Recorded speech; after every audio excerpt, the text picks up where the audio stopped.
کیا چیز ہے؟ تسبیح کا مطلب ہے پاکی بیان کرنا، اس بات کا اظہار کرنا کہ اللہ سبحانہ وتعالی ہر عیب، ہر نقص سے پاک ہے۔ دوسرے لفظوں میں یہ اس کی تعریف ہے، یعنی اللہ تعالی کی تعریف بیان کی جائے۔ اور پھر یہ بھی یاد رکھیے کہ یہ تسبیح جو ہے یہ صرف دل میں نہ ہو بلکہ زبان کے ساتھ بھی ہو، اور صرف اتنا ہی نہ ہو کہ انسان کے ہاں میرے دل میں تو اللہ سبحانہ تعالیٰ کی پاکی کا خیال آتا ہے اور اللہ پاک ہے، نہیں، بلکہ اس کے ساتھ ساتھ انسان رب کا نام لے کر اس کی تسبیح کرے، سبحان اللہ کہے۔ اللہ تعالیٰ کا جو ذاتی نام ہے وہ کیا ہے؟ اللہ، اللہ سبحانہ تعالیٰ۔ اسی لیے سورۃ الواقعہ میں آتا ہے فسبح باسم ربک العظیم، آپ تسبیح بیان کیجیے اپنے رب عظیم کے نام کے ساتھ، یعنی سبحان اللہ کہیے یا سبحان الملک القدوس، یعنی اللہ تعالیٰ کا کوئی اور نام بھی لے کر اس کے ساتھ سبحانہ کا لفظ کیا جا سکتا ہے، کیونکہ انسان جب اپنی زبان سے اللہ سبحانہ تعالیٰ کا نام لیتا ہے تو پھر اس وقت جو اس کی کیفیت ہوتی ہے وہ کچھ اور ہی ہوتی ہے، یعنی زبان کا بھی ایک رزق ہے اور زبان کی بھی ایک خوشی ہے، اور وہ ہے اللہ کے ذکر میں۔ ویسے تو زمین و آسمان کی ہر چیز اللہ تعالیٰ کا ذکر کر رہی ہے۔ قرآن مجید میں سورۃ الاسراء میں آتا ہے تسبح لہ السماوات السبع والارض ومن فیہن، ساتوں آسمان اور زمین اللہ کی تسبیح کرتے ہیں، یعنی آپ جب دیکھیں آسمان کو تو سوچیں یہ اللہ کی تسبیح کرتا ہے، درختوں کو دیکھیں، پہاڑوں کو دیکھیں، نیچر کو دیکھیں، پھولوں کو دیکھیں، پتوں کو دیکھیں، کسی بھی چیز کو تو سوچا کریں یہ میرے رب کی تسبیح کر رہے ہیں۔ ستاروں کو دیکھیں، سیاروں کو دیکھیں، اور پھر فرمایا وَإِن مِّن شَيْءٍ إِلَّا يُسَبِّحُ بِحَمْدِهِ، کوئی چیز ایسی نہیں جو اس کی تسبیح نہ کر رہی ہو، اس کی حمد کے ساتھ تعریف بھی کرتی ہے ساتھ، وَلَٰكِن لَّا تَفْقَهُونَ تَسْبِيحَهُمْ، لیکن تم ان کی تسبیح کو سمجھتے نہیں، تم نہیں جانتے کہ یہ کس زبان میں کر رہے ہیں یا ان کی تسبیح کرنے کا انداز کیا ہے۔ إِنَّهُ كَانَ حَلِيمًا غَفُورًا۔ پھر اسی طرح آپ دیکھیے کہ اللہ سبحانہ تعالیٰ کی تسبیح جو ہے وہ تمام مخلوق کے رزق کی کنجی بھی ہے۔ حدیث میں آتا ہے اللہ کے نبی نوح علیہ السلام کی وفات کا وقت جب آیا تو انہوں نے اپنے بیٹے سے کہا کہ بیٹا میں تمہیں ایک وصیت کر رہا ہوں، اور وہ وصیت کیا تھی کہ سبحان اللہ و بحمدہ کا ورد کرتے رہنا۔ یہ ہر چیز کی نماز ہے اور اس کے ذریعے مخلوق کو رزق ملتا ہے، یعنی یہ رزق کی کنجی بھی ہے ساری مخلوق کی۔ تو جب ساری مخلوق کے رزق کی کنجی ہے تو ظاہر انسان بھی اس میں شامل ہو جاتے ہیں۔ اب یہ جو سبحان اللہ و بحمدہ ہے، یعنی مختصر سا ذکر ہے، اس کو خاص طور پر صبح اور شام پڑھنا جو ہے 100 بار تمام گناہوں کی معافی کا ذریعہ بنتا ہے۔ اور سورۃ النور میں آتا ہے کہ کل قد علم صلاتہ و تسبیحہ، ہر مخلوق جو ہے اس کو اپنی نماز اور تسبیح کا علم ہے کہ اسے نماز کیسے ادا کرنی ہے اور تسبیح کیسے کرنی ہے، تو یہ ان کی تسبیح ہے سبحان اللہ و بحمدہ۔ پھر ہم دیکھتے ہیں کہ فرشتے بھی تسبیح کرتے ہیں۔ جب آدم علیہ السلام کے پیدا ہونے کا ذکر ہوا تو انہوں نے کیا کہا وَنَحْنُ نُسَبِّحُ بِحَمْدِكَ وَنُقَدِّسُ لَكَ۔ تو جب رسول اللہ صلی اللہ علیہ وسلم سے سوال کیا گیا کہ کون سا کلام افضل ہے تو آپ نے فرمایا جو اللہ تعالیٰ نے اپنے فرشتوں اور اپنے بندوں کے لیے چنا، اور وہ ہے سبحان اللہ و بحمدہ۔ اسی طرح وہ فرشتے جو عرش اٹھائے ہوئے ہیں وہ بھی اللہ کی تسبیح کرتے ہیں، الذین یحملون العرش ومن حولہ، یعنی کچھ فرشتے تو عرش اٹھائے ہوئے اور کچھ فرشتے عرش کے ارد گرد طواف کرتے ہیں، تو وہ بھی کیا کرتے ہیں یسبحون بحمد ربہم، اپنے رب کی حمد کے ساتھ اس کی تسبیح کرتے ہیں۔ قیامت کے دن بھی ایسا ہی ہوگا، وَتَرَى الْمَلَائِكَةَ حَافِّينَ مِنْ حَوْلِ الْعَرْشِ يُسَبِّحُونَ بِحَمْدِ رَبِّهِمْ، آپ دیکھیں گے کہ فرشتے عرش کے گرد حلقہ باندھے ہوئے یعنی پورا سرکل کیے ہوئے ہوں گے اور اس کے ساتھ ساتھ تسبیح پڑھ رہے ہوں گے۔ سوچیے کیا منظر ہوگا اور کیا جلال ہوگا اور کیا رب کی عظمت کا احساس ہوگا اس وقت انسان کو کہ جب اتنی بڑی بڑی مخلوق جو ہے وہ اللہ کی تسبیح کر رہی ہوگی۔ اور یہ اللہ تعالیٰ کا پسندیدہ کلام ہے، اور ہم دیکھتے ہیں کہ نماز کے شروع میں بھی ہم کہتے ہیں سبحانک اللہم و بحمدک وتبارک اسمک وتعالی جدک۔ پھر اسی طرح ہم نماز کے اندر بھی تسبیح کرتے ہیں۔ رسول اللہ صلی اللہ علیہ وسلم نے فرمایا تم لوگ اللہ کی عظمت کا جو ذکر کرتے ہو یعنی تسبیح، تحلیل لا الہ الا اللہ اور تحمید یعنی الحمدللہ، جسے ہم ان سب کو ایک جملے میں اکٹھا کر لیتے ہیں نا سبحان اللہ والحمد للہ ولا الہ الا اللہ واللہ اکبر، فرمائے کہ تمہاری یہ کلمات عرش کے گرد چکر لگاتے ہیں. یعنی جب بندہ ان کلمات سے ذکر کرتا ہے تو یہ کلمات اوپر اٹھتے ہیں. قرآن مجید میں اس کا ذکر آتا ہے کہ والکلم الطیب یرفعہ، پاکیزہ کلمات جو ہے انسان کے اعمال کو بھی اوپر لے جاتے ہیں، اور انسان جو ہے وہ اللہ کا ذکر بھی کرتا ہے اور وہ بھی اوپر جاتے ہیں. فرمایا ان کلمات کی ایسی بنبناہٹ ہوتی ہے جیسے شہد کی مکھیوں کی بنبناہٹ. وہ کلمات اپنے ذکر کرنے والے، یعنی وہ آوازیں جو ہوتی ہیں، پھر وہ جیسے قرآن میں آتا ہے نا فَاذْكُرُونِي أَذْكُرْكُمْ، کہ جب ہم ذکر کرتے ہیں تو ہمارا ذکر اوپر اٹھتا ہے، اور جب وہ اوپر اٹھتا ہے تو پھر اللہ سبحانہ وتعالی ہمیں یاد کرتے ہیں. فرمایا کیا تم میں سے کوئی نہیں چاہتا کہ اس کے لیے کوئی ایسا ہو یا ہمیشہ اس کی یاد دلائی جاتی رہے. یعنی تم یہ نہیں چاہتے کہ تمہاری یاد ہر وقت دلائی جاتی رہے، اللہ کے ہاں تمہارا ذکر ہوتا رہے. تو وہ اسی صورت میں ہو سکتا ہے جب انسان ہر وقت تسبیح پڑھتا رہے. یعنی کام کاج کے دوران اٹھتے بیٹھتے چلتے پھرتے کچھ مشکل نہیں، جیسے حدیث میں آتا ہے کلمتان حبیبتان للرحمن خفیفتان علی اللسان ثقیلتان فی المیزان سبحان اللہ وبحمدہ سبحان اللہ العظیم. یہ پورا بھی پڑھ سکتے ہیں، اس کو آدھا بھی پڑھ سکتے ہیں کہ دو کلمے جو اللہ کے یہاں بڑے ہی محبوب ہیں، میزان میں بہت بھاری ہیں، زبان پہ بہت ہلکے ہیں، اور وہ سبحان اللہ وبحمدہ سبحان اللہ العظیم. پھر اسی طرح یہ کلمات جو یہ تسبیح یہ پریشانی اور خوف کو بھی دور کرنے والی. نبی صلی اللہ علیہ وسلم نے فرمایا جو شخص رات سے خوف کھائے، یعنی رات کا اندھیرا اس کو ڈرائے. بعض لوگ اکیلے رہتے ہیں، جو رات ہوتی ہے، جیسے موسم آتا ہے سن لائٹ کم ہو جاتی ہے، دن بہت چھوٹے ہوتے ہیں، تو عجیب طرح کا ڈپریشن بعض لوگوں کو ہونے لگتا ہے، یہ گھبراہٹ ہونے لگتی. فرمایا کہ جو رات سے خوف کھائے کہ وہ اسے پریشان کرے گی، یا مال خرچ کرنے سے بخل کرے، یا دشمن سے مقابلہ کرنے سے ڈرے، تو وہ اس قول کی کثرت کر دے سبحان اللہ وبحمدہ سبحان اللہ وبحمدہ، یعنی پڑھتا رہے، کیونکہ یہ اللہ کے نزدیک سونے کا پہاڑ اللہ کے راستے میں خرچ کرنے سے زیادہ محبوب ہے. اتنی ہم میں سے کس کے پاس سکت کہ وہ ایک پہاڑ اللہ کے راستے میں سونے کا صدقہ کرے. تو جب انسان اتنا نہیں کر سکتا تو پھر یہ تسبیح کرتا رہے تو یہ اس کے برابر ہوگی. پھر ہر روز انسان کے جسم پر صدقہ واجب ہوتا ہے. حدیث میں آتا ہے کہ ہر روز انسان جب صبح کرتا ہے تو اس کے 360 جوڑوں پر صدقہ واجب ہوتا ہے، اور ہر روز جان کا یہ صدقہ دینا ہوتا ہے انسان کو. تو لوگوں کا کہ ہمارے پاس تو اتنا مال نہیں کہ ہم اتنا صدقہ کر سکیں، تو اس پر آپ نے فرمایا کہ سبحان اللہ کہنا جو ہے یہ بھی صدقہ ہے، الحمدللہ کہنا بھی صدقہ ہے، لا الہ الا اللہ کہنا بھی صدقہ ہے، اللہ اکبر کہنا بھی صدقہ ہے، نیکی کا حکم دینا بھی صدقہ ہے، برائی سے روکنا بھی صدقہ ہے. تو یہ ساری چیزیں کیا ہیں؟ صدقہ بھی شمار ہوتی. پھر اسی طرح یہ کہ انسان کو نیکیاں ملتی ہیں، گناہ مٹتے ہیں، اور خاص طور پر یہ سبحان اللہ وبحمدہ دن میں اگر 100 بار انسان پڑھتا ہے تو اس کے گناہ معاف کر دیے جاتے ہیں، خواہ وہ سمندر کی جھاگ برابر ہی کیوں نہ ہو.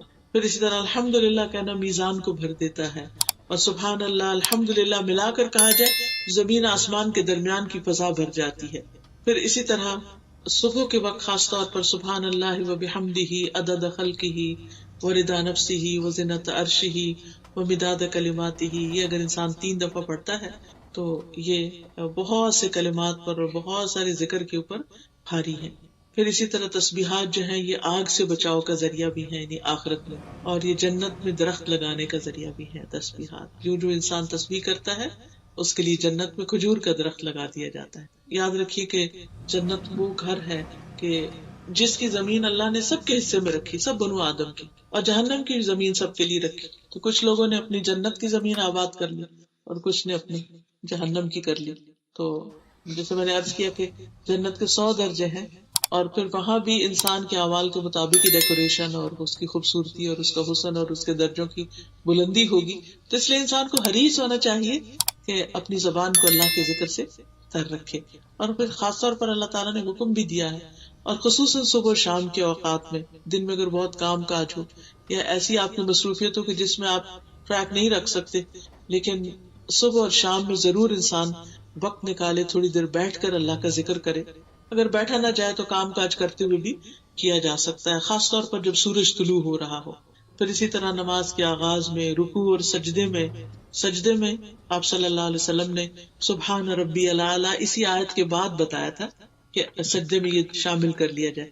اور آپ دیکھیے کہ جب ہم سجدہ کرتے ہیں نا تو بالکل عاجزی کی ہماری کیفیت ہوتی ہے نا، کہ بالکل اللہ کے حضور جھکے ہوئے ہوتے ہیں، اور اس وقت ہم زبان سے کیا نکال رہے ہوتے ہیں؟ پاک ہے میرا رب جو بڑا ہی اعلیٰ ہے، میں تو بہت چھوٹی چیز ہوں، میں تو حقیر بندہ ہوں، اور اعلیٰ اور بلند اور بزرگ تو میرا رب ہی ہے۔ پھر نماز کے بعد ہم تسبیح کرتے ہیں، 33 بار سبحان اللہ، پھر 33 بار الحمدللہ۔ اگر 33 بار ناممکن ہو تو پھر کم از کم 10 بار انسان کر لے۔ پھر اسی طرح سوتے ہوئے کرنا پسندیدہ ہے۔ حضرت فاطمہ رضی اللہ تعالیٰ عنہا کو آپ نے یہ سکھائی تھی، کیونکہ وہ کام کاج کر کے تھک جاتی تھی، تو آپ نے ان کو بتایا کہ جب تم تھک جاؤ تو یہ تسبیحات پڑھ لو تو تمہاری تھکاوٹ دور ہو جائے گی۔ تو انسان واقعی جب رات کو لیٹتا ہے اور بعض اوقات نیند نہیں آتی یا کچھ، آپ تسبیح پڑھنا شروع کر دیں تو آپ کے اوپر ایسی سکینت طاری ہوگی کہ آپ کو پتہ بھی نہیں چلے گا اور سو چکے ہوں گے۔ نبی صلی اللہ علیہ وسلم کے جو آخری الفاظ ہوتے تھے رات کو سوتے وقت تسبیح ہی کے ہوتے تھے۔ ربیہ کہتے ہیں کہ میں دن بھر رسول اللہ صلی اللہ علیہ وسلم کی خدمت کیا کرتا تھا، جب رات آتی تو آپ کے دروازے کے پاس سو جاتا، میں ہمیشہ سنتا کہ آپ یہ پڑھ رہے ہیں سبحان اللہ سبحان اللہ سبحان ربی۔ میں تھک جاتا، میری آنکھوں پہ نیند غالب آتی، لیکن آپ یہ تسبیح پڑھ رہے ہوتے تھے۔ اس سے یہ پتہ چلتا ہے کہ جب باقی اذکار وغیرہ اور قرآن کی کچھ صورتیں، سورۃ ملک وغیرہ یہ انسان پڑھ لیتا ہے تو پھر سوتے ہوئے آخری جو کلمات اس کے منہ سے نکلنے چاہیے، سبحان اللہ سبحان اللہ سبحان اللہ، یہ سبحان اللہ و بحمدہ، یہ سبحان ربی جیسے بھی ہو۔ اسی طرح رسول اللہ صلی اللہ علیہ وسلم جب قرآن پڑھتے تھے تو جب کوئی خوف والی جہنم والی آیت آتی تو اللہ کی پناہ مانگتے، رحمت والی آیت آتی تو اللہ کی رحمت مانگتے، اور جب ایسی آیت سے گزرتے جس میں اللہ کی تسبیح بیان کی گئی تو آپ بھی سبحان اللہ کہتے۔ خاص طور پر آپ دیکھیں مسبحات جو ہیں آخری پاروں میں جو صورتیں ہیں جس میں سبح للہ ما فی السماوات و ما فی الارض ریپیٹیڈلی آتا ہے، تو جب آپ پڑھیں تو رک کے آپ بھی اس وقت تسبیح کریں سبحان ربی الاعلی یا سبحان اللہ۔ اسی طرح بجلی کی کڑک سن کر، اور ویسے بغیر موقع کے بھی انسان اس کو پڑھ سکتا ہے، کیونکہ انسان کی رنج، غم، دکھ، پریشانیاں، رزق کی تنگی، ان سب چیزوں کا ایک طرح سے علاج ہے۔ تو فرمایا سبح اسم ربک الاعلی، کون ہے تمہارا رب؟ الذی خلق فسوی، جس نے پیدا کیا اور پھر درست بنایا، یعنی انسان کو اس طرح اس کو ہموار بنایا کہ اگر یہ اوپر کی سکن نہ ہوتی اور یہ پیڈنگ نہ ہوتی ہماری تو پھر ہر انسان کے لیے دوسرے کو چپتی ہی رہتی، اور انسان کے لیے دیکھنے میں بھی تکلیف دہ ہوتا اور ساتھ رہنے کے اعتبار سے، یعنی ہم جو لائف کو اتنا انجوائے کر رہے ہیں یہ اس وجہ سے کہ اللہ سبحانہ وتعالیٰ نے ہمیں بالکل پرفیکٹ درست بنایا اور بہت سموتھ بنایا۔ والذی قدر فہدی، وہ جس نے اندازہ ٹھہرایا، تقدیر مقرر کی، پھر ہدایت بخشی۔ والذی اخرج المرعى، جس نے چارہ اگایا، یعنی صرف انسان کے لیے نہیں بلکہ ساری مخلوقات کے لیے رزق پیدا کیا۔ تو نبی صلی اللہ علیہ وسلم کو خطاب ہے سنقرئک فلا تنسى۔ ہوتا یہ تھا کہ آپ صلی اللہ علیہ وسلم پر جب وحی نازل ہوتی تو آپ کو یاد رکھنی ہوتی تھی، تو آپ کو فکر ہو جاتی تھی کہ پتہ نہیں مجھے یاد رہے گی یا نہیں، تو وہ سننے کے ساتھ ساتھ پڑھنے لگتے۔ تو اللہ تعالیٰ نے فرمایا کہ نہیں، جب ہم پڑھ رہے ہوں یعنی فرشتہ آپ کو سنا رہا ہو تو اس وقت آپ خاموشی اختیار کر کے صرف سننے پر فوکس کریں۔ اسی لیے جب کبھی آپ کو امام کے ساتھ نماز پڑھنے کی کسی مسجد وغیرہ میں کبھی تراویح یا کہیں موقع ملے تو خاموشی سے پیچھے سے قرات سننی چاہیے، کیونکہ ہوتا یہ جیسے بہت سے لوگوں کو سورۃ یاسین یاد ہوتی ہے یا سورۃ الملک، تو جو ہی امام تراویح پڑھتے پڑھتے اس سورت پہ آتا ہے سارے لوگ پیچھے پڑھنا شروع کر دیتے، تو اس سے امام کی نماز میں خلل ہو سکتا ہے۔ تو چاہے ہمیں آتا ہو یا نہ آتا ہو، جب امام قرات کر رہا ہو تو ہمارا فرض ہے کہ ہم اس قرات کو سنیں۔ الا ما شاء اللہ انہ یعلم الجہر وما یخفی، مگر جو اللہ چاہے ہم ضرور آپ کو پڑھائیں گے، پھر آپ نہیں بھولیں گے، یعنی آپ بے فکر ہو جائیں۔ اللہ سبحانہ وتعالیٰ نے جو ذمہ داری آپ پر ڈالی ہے لوگوں تک یہ کلام پہنچانے کی، تو پھر وہی آپ کی حفاظت کرے گا اور آپ کو یہ سکھا دے گا۔ پھر ہے وَنُيَسِّرُكَ لِلْيُسْرَىٰ، ہم آپ کے لیے آسانی پیدا کریں گے، یعنی ہم آپ کی آسانی کی طرف رہنمائی کریں گے۔ اب زندگی میں انسان پر مشکلات بھی آتی لیکن اس کے ساتھ ساتھ آسانی بھی ہوتی ہے۔ قرآن مجید میں آتا ہے اِنَّ مَعَ الْعُسْرِ يُسْرًا، تنگی کے ساتھ آسانی بھی ہے۔ لیکن یہ آسانی کب ہوتی؟ مشکلات میں آسانیاں کب ہوتی؟ غم جھیلنا آسان کب ہوتے ہیں؟ تکلیفیں برداشت کرنا آسان کب ہوتا ہے؟ وہ اس وقت ہوتا ہے جب انسان کے اندر کچھ کوالٹیز ہوتی ہیں، کچھ چیزیں اختیار کرتا ہے۔ نمبر 1 تقوی، سورۃ الطلاق میں اللہ تعالیٰ فرماتے ہیں وَمَن يَتَّقِ اللَّهَ يَجْعَل لَّهُ مِنْ أَمْرِهِ يُسْرًا، جو شخص اللہ سے ڈرے گا تو اللہ تعالیٰ اس کے کام میں آسانی پیدا کر دے گا۔ سورۃ اللیل میں آتا ہے فَأَمَّا مَنْ أَعْطَى وَاتَّقَى وَصَدَّقَ بِالْحُسْنَى فَسَنُيَسِّرُهُ لِلْيُسْرَى، پھر جس نے مال خرچ کیا، دیا اور تقوی اختیار کیا اور نیکی کی باتوں کی، بھلائی کی باتوں کی تصدیق کی تو ہم اسے آسان راستے پر چلنے کی سہولت دیں گے، یعنی اس کے لیے ہم آسانیاں پیدا کر دیں گے۔ اسی طرح جو شخص کسی دوسرے کے لیے آسانی پیدا کرتا ہے اللہ تعالیٰ اس کے لیے آسانیاں کر دیتے ہیں۔ ایک شخص تھا بنی اسرائیل میں، وہ لوگوں کو قرض دیا کرتا تھا اور اس نے اپنے غلام کو کہہ رکھا تھا کہ اگر کوئی شخص آئے اور نہ ادا کر سکے تو اس میں سختی نہیں کرنا، اس کو ڈیل دے دینا، مہلت دے دینا، اور اگر کوئی ایسا جو دے ہی نہیں سکتا واپس تو اس کو معاف کر دینا۔ تو اس کے اس طرز عمل، اس اخلاق کی وجہ سے اللہ سبحانہ تعالیٰ نے اس کو بخش دیا، اس کے لیے آسانی فرما دی۔ اور ویسے بھی حدیث ہے، نبی صلی اللہ علیہ وسلم نے فرمایا جس نے کسی مومن سے دنیا کی تکلیفوں میں سے کسی تکلیف کو دور کیا، اللہ تعالیٰ اس سے قیامت کے دن کی تکلیفوں میں سے کسی تکلیف کو دور کر دے گا۔ اس اعتبار سے میں دیکھتی ہوں کہ ڈاکٹرز کا پیشہ جو ہے یہ بہت ہی اجر و ثواب والا ہے اور بہت اس اعتبار سے فائدے والا ہے کہ وہ دوسروں کے دکھ درد دور کرنے کا ذریعہ بنتے ہیں۔ اس میں محنت ہوتی ہے، مشقت ہوتی ہے، اور بعض اوقات اس محنت کی وجہ سے اور اس تکلیف اور اپنے آپ کو تکانے کی وجہ سے پریشان بھی ہو جاتا ہے، لیکن اگر انسان اپنی نیت یہ رکھے اپنے کام پر جاتے ہوئے کہ میں جا رہا ہوں تاکہ اللہ میرے ذریعے لوگوں کے دکھ درد دور کرے، تو انشاءاللہ اللہ سبحانہ وتعالیٰ اس نیت کی وجہ سے، ٹھیک ہے وہ اس کی جاب ہے، وہ اس کا کام ہے، لیکن نیت کے بغیر ہے، اس میں بھی فائدہ ہے، اور وہ فائدہ کیا ہے؟ دنیا کا فائدہ۔ لیکن جب انسان اس نیت سے جاتا ہے کہ میں دوسروں کا دکھ دور کروں، تو آپ دیکھیے کہ اس کے کام کی کوالٹی بھی بڑھ جائے گی، وہ کام کر کے چاہے وہ تھکا ہو، اس کے اندر ایک خوشی کا بھی احساس ہوگا کہ میں نے کسی کا دکھ دور کیا، اور پھر اجر ہی اجر ہے، اور اللہ سبحانہ وتعالیٰ اس کے بدلے اس انسان کے دکھ دور کرے گا۔ اور پھر جس نے کسی تنگ دست پہ آسانی کی، اللہ اس پر دنیا اور آخرت میں آسانی کرے گا۔ اور یہ تنگی بعض اوقات ایسا بھی ہوتا ہے نا کہ جیسے کوئی ہمارے ساتھ بیٹھا ہے تو وہ بےچارا صحیح سے بیٹھ نہیں پا رہا، ہم تھوڑا سا سمٹ جائیں، ہم تھوڑی سی جگہ بنا دیں اس کے لیے۔ کوئی بزرگ ہے اپنی چیز اٹھا نہیں سکتا، اس کی چیز اٹھا لیں۔ کوئی کسی طرح، بعض لوگ خود کھا نہیں سکتے، آپ بزرگ ہو جاتے ہیں ان کو فیڈ کر رہے ہیں، بچوں کی آپ مدد کر رہے ہیں، کسی بھی اعتبار سے۔ تو اپنے گھر کے کام کاج میں بھی اگر آپ لگے ہوئے ہیں تو ان کو خوشی سے کیجئے کہ میں ان کی تکلیف دور کر رہی ہوں، اللہ تعالیٰ میری تکلیف کو دور کرے گا۔ اور جس نے کسی مسلمان کی پردہ پوشی کی، اللہ تعالیٰ اس کی دنیا اور آخرت میں پردہ پوشی کرے گا۔ اللہ تعالیٰ اس وقت تک بندے کی مدد میں ہوتے ہیں جب تک بندہ اپنے بھائی کی مدد میں لگا ہوا ہوتا ہے۔ جو کسی کی مدد کرتا رہتا ہے اللہ تعالیٰ کی طرف سے اس کے لیے مدد آتی ہے۔ اور پھر انسان کو دعا بھی کرنی چاہیے آسانیوں کے لیے۔ جیسے موسیٰ علیہ السلام پر جب نبوت کا بار ڈالا گیا تو انہوں نے کیا کہا؟ قال رب اشرح لی صدری ویسر لی امری، اللہ میرا سینہ کھول دے اور میرا کام آسان کر دے۔ اور یہ سینہ کھولنے کا مطلب صرف یہ نہیں ہوتا کہ ہمارا حافظہ اچھا ہو جائے، اس کا مطلب یہ ہوتا ہے کہ ہمارا دل بڑا ہو جائے، یعنی یہ جو دل کی گھٹن اور تنگی اور بخل، یہ چیزیں ختم ہو جائیں۔ تو وہ جب دل کھلتا ہے نا اور دل میں وسعت آتی ہے تو انسان لوگوں کی بڑی بڑی باتوں کو معاف کر دیتا ہے، انسان دوسروں کی جگہ اپنے آپ کو رکھ کے دیکھتا ہے، انسان کی سوچ میں بھی وسعت آتی ہے، اور چھوٹی چھوٹی چیزیں اس کو پریشان نہیں کرتی۔ تو یہ دعا صرف اس وقت نہیں پڑھنی چاہیے جب ہم کو لیکچر دے رہے ہوں یا ہم صرف کوئی کتاب پڑھ رہے ہوں یا کوئی ایگزام ہو یا بچوں کو بتائیں، بلکہ عام زندگی میں بھی اس کو پڑھنا چاہیے کہ اللہ تعالیٰ میرا سینہ وسیع کر دے۔ یعنی جب دل بڑا ہوتا ہے نا تو انسان دوسروں کے دکھ درد بھی سن لیتا ہے، ان کے ساتھ ہمدردی بھی کر لیتا ہے، اور ان کی بہت سی زیادتیوں کو بھی وہ اتنا بڑا ہے کہ بس پھینکتے جاؤ، اندر پھینکتے جاؤ جیسے کوئی چیز گم ہو جائے، نظر ہی نہ آئے۔ تو ایسا شخص اپنے دل پہ کوئی چیز ایسی نہیں رکھتا کہ جو اس کے لیے یا دوسروں کے لیے پھر تکلیف کا باعث ہو۔ پھر فَسَنُيَسِّرُكَ لِلْيُسْرَىٰ فَذَكِّرْ إِن نَّفَعَتِ الذِّكْرَىٰ سَيَذَّكَّرُ مَن يَخْشَىٰ وَيَتَجَنَّبُهَا الْأَشْقَىٰ۔ آپ نصیحت کیجئے اگر نصیحت فائدہ دے۔ نبی صلی اللہ علیہ وسلم کو خطاب ہے کہ اگر لوگ سننا چاہیں، قبول کریں تو آپ ان کو بتائیے، کیونکہ سورۃ الذاریات میں آتا ہے وَذَكِّرْ فَإِنَّ الذِّكْرَىٰ تَنفَعُ الْمُؤْمِنِينَ۔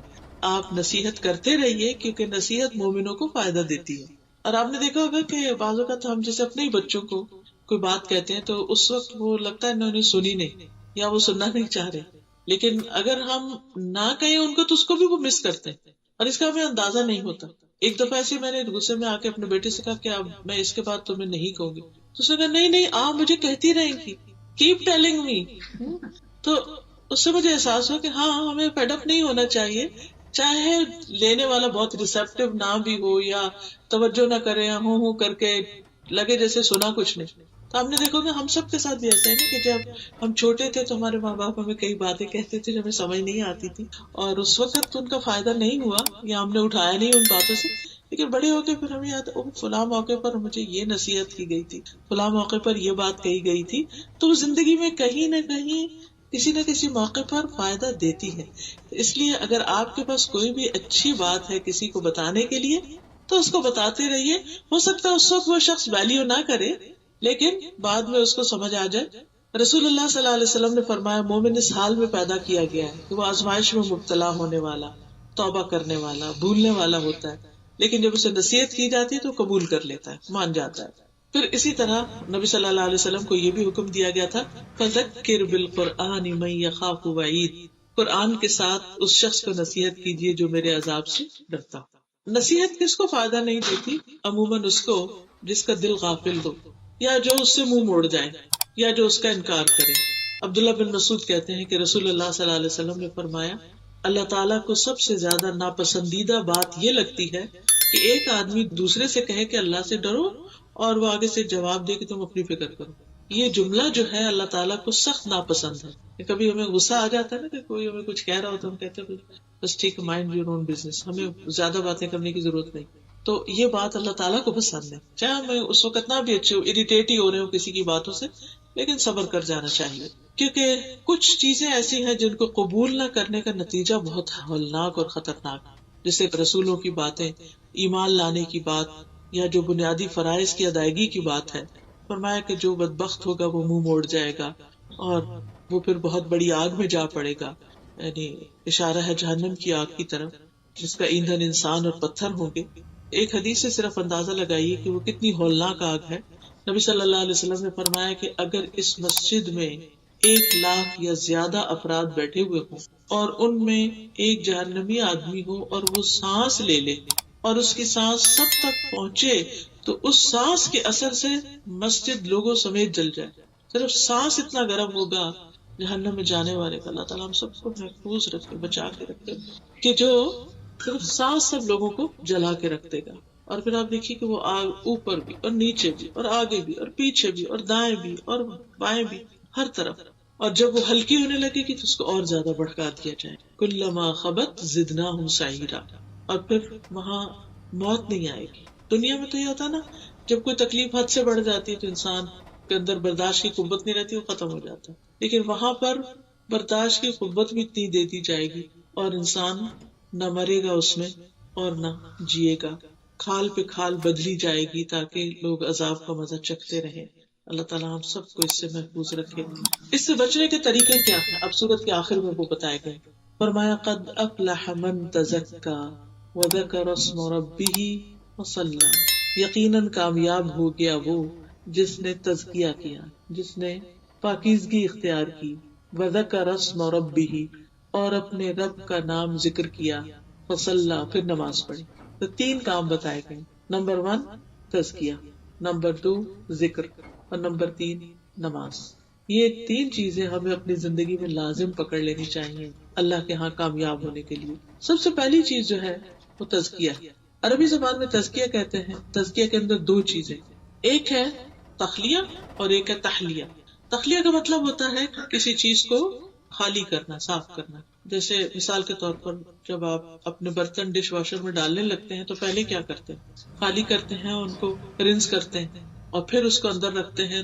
تو پھر اس میں آپ سوپ وغیرہ ڈالتے ہیں جو بھی, اور وہ پھر اس کو دھوتا ہے اور وہ چمکا دیتے ہیں, صاف ستھرے ہو جاتے ہیں. تو یہی تزکیہ کا عمل ہے کہ انسان اپنے نفس کا تزکیہ 2 طریقوں سے کرے. نمبر 1 کہ اس کے اندر جو بھی کوئی ال فیلنگز ہیں کسی کے لیے, یا شیطانی وسوسے ہیں, یا اللہ کے بارے میں ایمان یا توکل میں کمی ہے, تو ان چیزوں کو باہر نکالے, اس شک کو اور شہوات اور شبہات اور خواہشات کو. اور پھر دوسرا یہ کہ اس کے اندر اپنے دل کو مزین کرے, دل کو خوبصورت بنائے، بیوٹیفائی کرے، اور وہ ہوتا ہے ایمان سے، تقوی سے، اللہ کے توکل سے، اللہ پر توکل کرنے سے، یعنی وہ چیزیں جو اللہ تعالیٰ کو ہم سے چاہیے وہ ہم اپنے دل میں رکھیں، اور اس کی روشنی ایسی ہو کہ کوئی بھی شیطان کا وسوسہ آئے تو وہ اس کو ختم کر کے رکھتے۔ تو یہ تزکیہ کا عمل جو ہے یہ انسان زندگی بھر جاری رکھتا ہے۔ تزکیہ دل کا بھی ہوتا ہے، تزکیہ زبان کا بھی ہوتا ہے کہ زبان سے انسان ایسے الفاظ اور ایسے باتیں کرنا چھوڑ دے کہ جو دوسروں کے لیے تکلیف اور اذیت کا باعث ہو۔ پھر اسی طرح انسان اپنی ظاہری زندگی میں بھی طہارت کا اہتمام کرے، پاکیزگی کا، اپنے لباس، اپنے جسم، اپنے رہنے سہنے کی جگہ، اپنے ہر چیز کے اندر صفائی ستھرائی کا اہتمام کرے، کیونکہ ان اللہ یحب التوابین ویحب المتطہرین۔ دوسری چیز یہ ہے وذکر اسم ربہ، اپنے رب کا نام لے، اپنے رب کا ذکر کرے۔ تو ذکر میں دعا بھی آتی ہے، تسبیح بھی آتی ہے، نماز بھی آتی ہے، قرآن بھی آتا ہے۔ سب سے پہلی چیز تو دعا ہے، چھوٹی چھوٹی چیز جو ہے اس میں انسان اللہ سبحانہ وتعالیٰ کی طرف رجوع کرے اور اللہ کی طرف راغب ہو، اور اس سے دعا کرے کہ یا اللہ تو میرا تزکیہ کر دے، تو مجھے پاک کر دے، تو مجھے اپنے محبوب بندوں میں شامل کر لے۔ پھر اسی طرح اس میں ذکر اور تزکیہ دونوں میں پھر کیا آتا ہے کہ انسان جو عمل بھی کرے چھپا کے کرے، یعنی ریاکاری سے بچے۔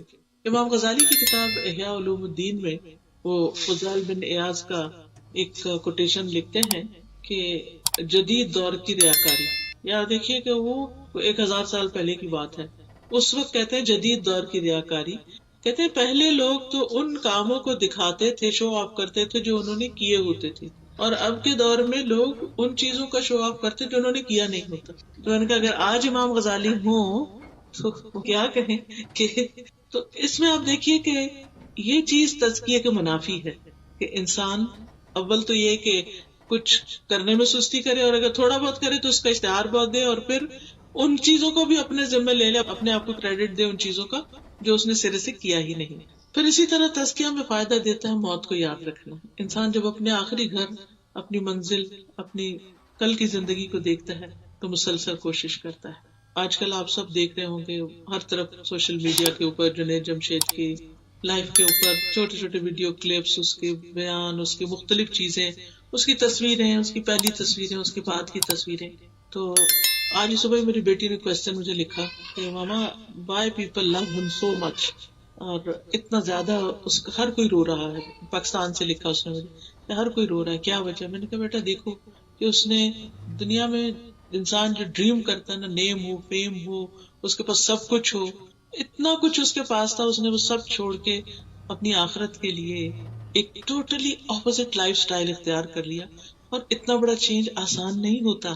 آپ دیکھیے ہمیں چھوٹی سی بھی اپنی عادت بدلنی ہو یہ بہت مشکل ہوتا ہے، اور پھر آپ دیکھیے کہ اس کے دن رات اسی میں گزر رہے تھے۔ آخری اس کا آپ دیکھیں جمعہ کا خطبہ دیکھیں، اس کی نماز دیکھیں، آخری ٹویٹ دیکھیں، آخری بات دیکھیں، یعنی اور پھر کچھ ریسنٹلی کلپس میں نے دیکھے تو موت کا ایک جگہ ذکر کر رہا ہے کوئی، تو میں سوچتی ہوں کہ ایک عام انسان بھی کرتا ہے تو اس کی بات بھی اثر کرتی ہے، مگر ایک ایسا شخص جب کرتا ہے تو پھر اللہ سبحانہ تعالیٰ جب کسی سے محبت کرتا ہے تو جبریل کو فرماتے ہیں کہ میں اس بندے سے محبت کرتا ہوں، تم بھی محبت کرو۔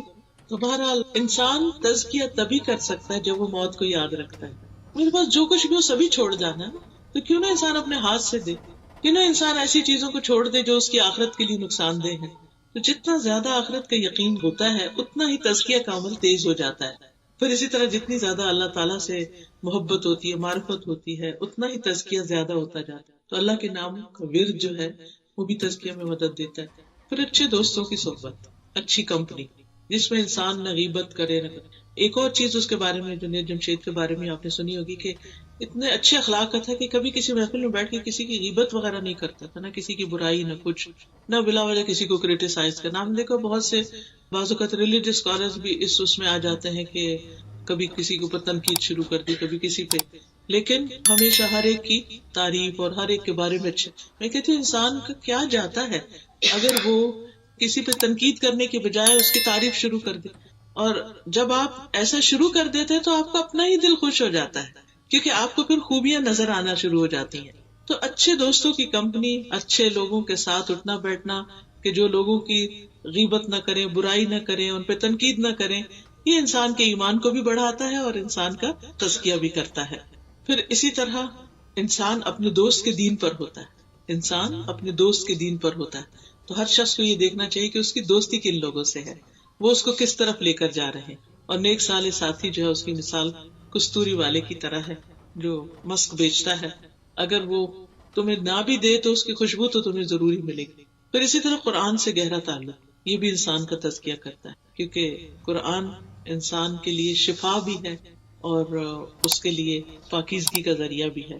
پھر شعور کے ساتھ نماز پڑھنا, نمازوں میں اللہ کو یاد کرنا, اللہ کا ذکر کرنا, اور ذکر اسم ربہ فصلی, تو دعا, تسبیح, نماز, قرآن کی تلاوت, یہ سب کیا ہے, ذکر ہی کی قسم ہے, اور یہ سب تزکیہ میں مدد دیتے ہیں. فصلی, پھر خاص طور پر نماز, کیونکہ نماز جو ہے وہ انسان کے گناہوں کو معاف کرنے کا ذریعہ ہے, انسان کے اللہ سے ملاقات ہے. بیسیکلی نماز میں انسان اللہ سبحانہ وتعالیٰ کے سامنے ہوتا ہے.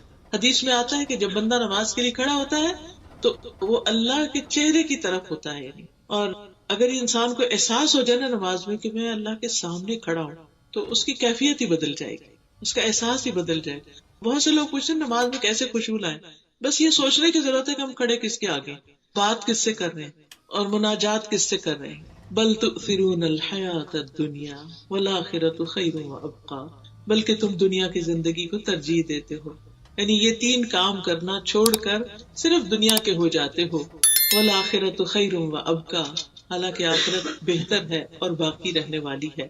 جیسے قرآن مجید میں آتا ہے نا, انما هذه الحیات الدنیا متاع وان الآخرۃ ہی دار القرار, یہ دنیا کی زندگی تو معمولی فائدے کے سوا کچھ نہیں, اور یقیناً آخرت وہی رہنے کا گھر, زندگی وہاں شروع ہوگی اور وہ ہمیشہ ہمیشہ کی زندگی.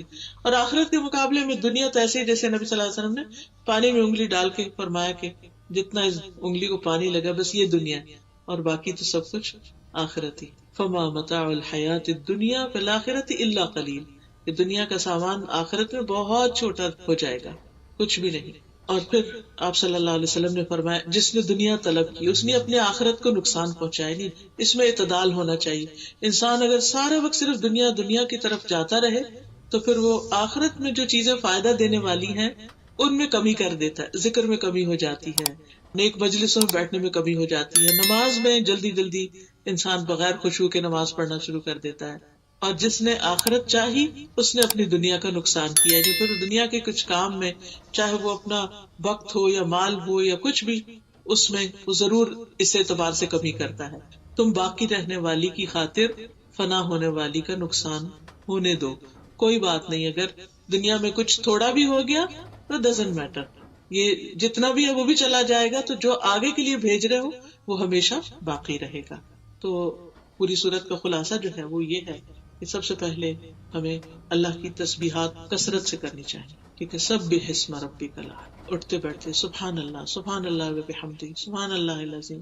دوسری بات یہ کہ خیر کی کوئی بات سامنے آئے تو اس کو دلچسپی سے پڑھنا یا سننا یا لینا چاہیے, یعنی خوشی سے لینا چاہیے. پھر جنت کا شوق رکھنا چاہیے اور جہنم سے پناہ مانگ, دعا کرنی چاہیے کہ اللہ تعالیٰ ہمیں تو آگ سے محفوظ رکھنا. اسی لیے ہم دیکھیں جب ہم یہ دعا کرتے ہیں نا, ربنا آتنا فی الدنیا حسنۃ وفی الآخرۃ حسنۃ, اور خاص طور پر آخر میں پھر کیا, دنیا کی بھلائی بھی مانگ لی, آخرت کی بھی مانگ لی, وقنا عذاب النار. تو یہ ہمیں اپنی دعا میں لازم شامل کر لینا چاہیے, دن میں کم از کم ایک دفعہ یہ دعا لازم پڑھیں, ربنا آتنا فی الدنیا حسنۃ وفی الآخرۃ حسنۃ وقنا عذاب النار, اور ہمیں آگ کے عذاب سے بچا لے. پھر یہ کہ ہمیں اپنے تزکیہ نفس کی کوشش کرتے رہنا چاہیے, اور اس کے لیے جو ہنٹس میں نے دیے ہیں, چند ایک چیزیں کی رہنمائی کی ہے ان کو, اور پھر نماز کے ذریعے اللہ کا قرب تلاش کرنے کی کوشش کر رہی ہے, کیونکہ سجدے میں انسان سب سے زیادہ اللہ کے قریب ہوتا ہے. تو جو شخص اللہ سے محبت کرتا ہے اس کو سجدے میں بڑا ہی لطف آتا ہے, اس کے سجدے بھی لمبے ہو جاتے ہیں, کیونکہ جو جس سے محبت کرتا ہے وہ اس سے ملنا چاہتا ہے, اس کے قریب ہونا چاہتا ہے. جب انسان اللہ سے محبت کرتا ہے تو اس کی علامت کیا ہے, نشانی کیا ہے, کہ پھر اس کو نمازوں سے محبت ہونے لگتی ہے. اور اگر ایسی محبت تھی تو وہ بھی مانگ لینی چاہیے کہ اللہ تعالیٰ ہمیں محبت دے دے, نمازوں کو ہماری آنکھوں کی ٹھنڈک بنا دے, کہ ہم جو بھی پڑھے خوشی سے پڑھے, بوجھ اتارنے والی بات نہ ہو. اور آخری چیز یہ کہ دنیا کے مقابلے میں ہم آخرت کو ترجیح دیں. اللہ سبحانہ وتعالی ہمیں اس کی توفیق عطا فرمائے. ابھی ہم نے بات کی نا کہ جو شخص تقوی اختیار کرتا ہے اللہ تعالیٰ اس کے کاموں میں آسانی پیدا کر دیتا ہے. تو یہ تقوی حاصل کرنے کی دعا ہے. تو یہ دعا میں آپ کو کہلوا دیتی ہوں ایک دفعہ تاکہ آپ گھر میں بھی اس کو پڑھ لیا کریں. تو دعا کا فائدہ یہ ہوتا ہے کہ انسان جن چیزوں کو اپنی زندگی میں مشکل پاتا ہے وہ آسان ہونے لگتی. اللہم البسنا، ریڈ آفٹر می تاکہ آپ کو اگر کوئی لفظ پڑھنے میں مشکل ہو تو آسانی ہو جائے. اللہم البسنا لباس التقوی،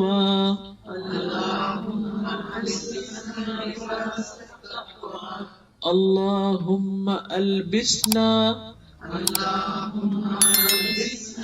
لباس التقوی وألزمنا کلمۃ التقوی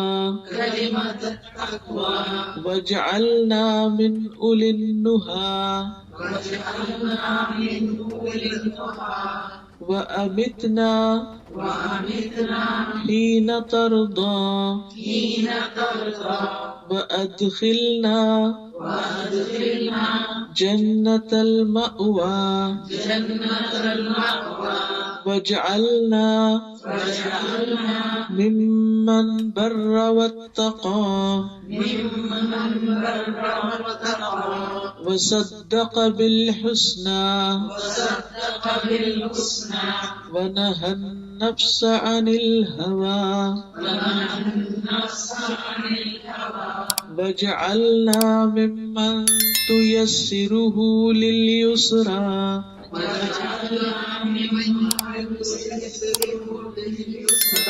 وتجنبه العسرى وجعلنا ممن يتذكر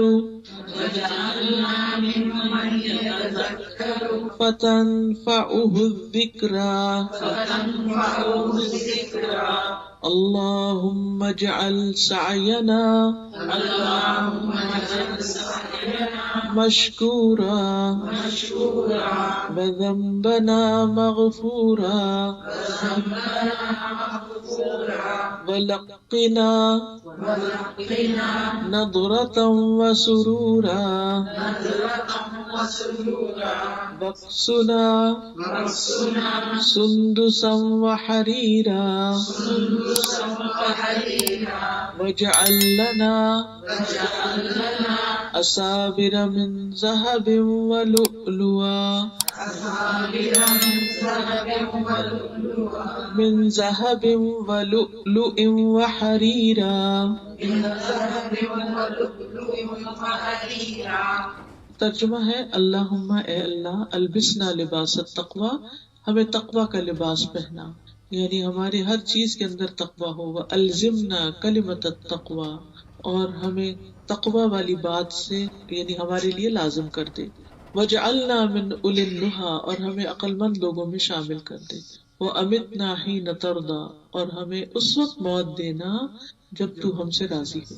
وادخلنا جنت المأوی، اور ہمیں جنت المأوی میں داخل کر دینا. وجعلنا ممن بر واتقى، اور ہمیں ان لوگوں میں شامل کر دینا جو نیک ہیں اور انہوں نے تقوی اختیار کیا.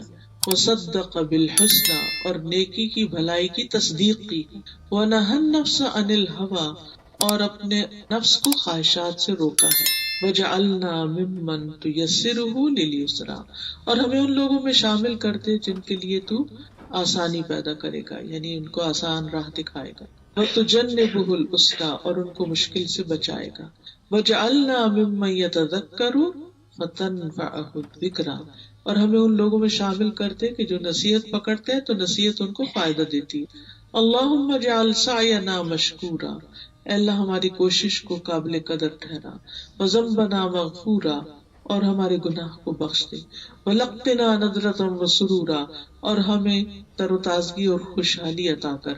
وقسنا سندسا وحریرا، اور ہمیں سندس اور حریر یعنی ریشم عطا کر. وجعل لنا اساور من ذهب ولؤلؤ وحریرا، اور ہمارے لیے کنگن سونے اور موتی کے اور ریشم کا لباس بنا دے، یعنی آخرت میں انشاءاللہ. اور اس سے پیچھے ہے اللہم انی اسألک الہدی والتقی والعفاف والغنی، اے اللہ میں تجھ سے سوال کرتی ہوں ہدایت کا، تقوی کا، پاکیزگی اور بے نیازی کا۔ اللہم آت نفسی تقواها وزکها انت خیر من زکاها انت ولیها و مولاها۔ اے اللہ میرے نفس کو تقوی عطا کر اور اسے پاک کر دے، تو بہترین ہے جو پاک کر سکتا ہے اس کو، تو ہی اس کا ولی اور مولا ہے۔ سبحان اللہ والحمد للہ ولا الہ الا اللہ واللہ اکبر ولا حول ولا قوة الا باللہ العلی العظیم۔ اللہم صلی علی محمد وعلی آل محمد کما صلیت علی ابراہیم وعلی آل ابراہیم انک حمید مجید۔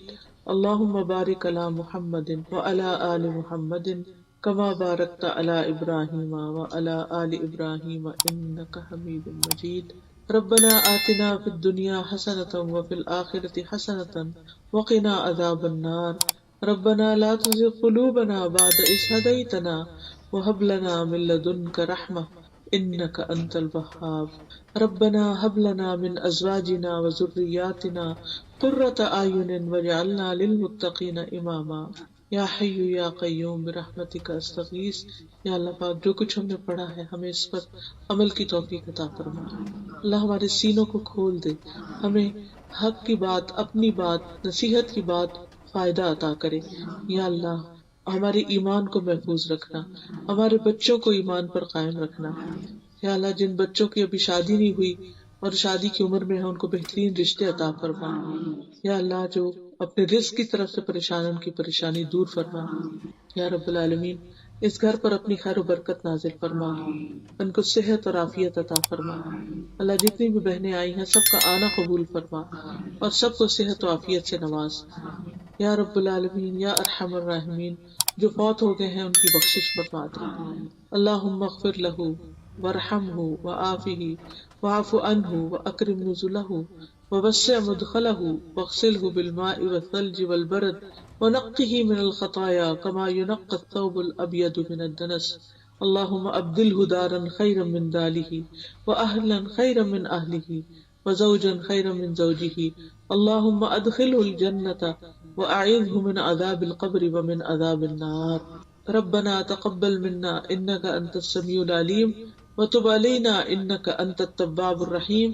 وصلى الله تعالى على خير خلقه محمد وعلى آلہ وأصحابہ وأہل بیتہ اجمعین برحمتک یا ارحم الراحمین۔ الہی آمین۔ سبحانک اللہم وبحمدک اشہد ان لا الہ الا انت استغفرک واتوب الیک۔